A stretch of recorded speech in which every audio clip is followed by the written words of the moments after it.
In this video, we're going to talk about how to run payment reports for events and memberships. So let's get started. For this demonstration, I'm going to use the Notre Dame Club of Indianapolis. They were one of our pilot groups on the new platform, and they have plenty of membership and event data that we can use to run reports. So what I'm going to do is click on Manage Groups. In order to run these reports, whether those are for events or memberships, you do need to have payment admin permissions, and the account that I'm logged in with does. So I'm going to go ahead and click on the Payments tab here. And what we're going to see is a grid of all of the payments that have been processed through Hivebright. This does include membership and event payments, and it also includes complimentary or free tickets as well.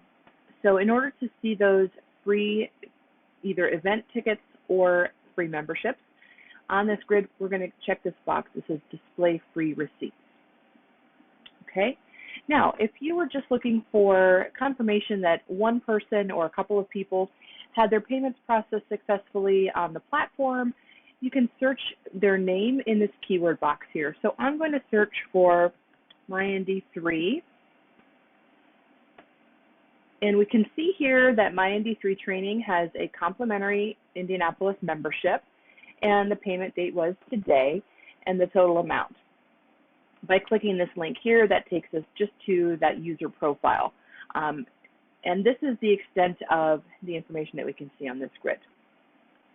Okay, so I want to get back to my entire list, so I'm going to delete my search key. And now I've got my entire list available to me again. Now, under type of receipt, you can narrow down your search by either event ticket or membership. So let's take a look at event tickets in this case. So you'll see that this list now has filtered down to event tickets for the Shamrock SACS program. I can further limit my search by date. To do that, if I wanted to take a look at all of my event registrations for May, I can put the start date in of May and an end date in of May 31st. I've now further filtered this list. Now, to get an export or an Excel spreadsheet of this payment list, all I need to do is click on Export. And what that's going to do is run that export, and it will send you an email when that report is ready. And it's very, very quick. Unless you have thousands and thousands of receipts, you're going to receive that email pretty quickly. So I'm going to pause the video for just a moment and pull up that email account.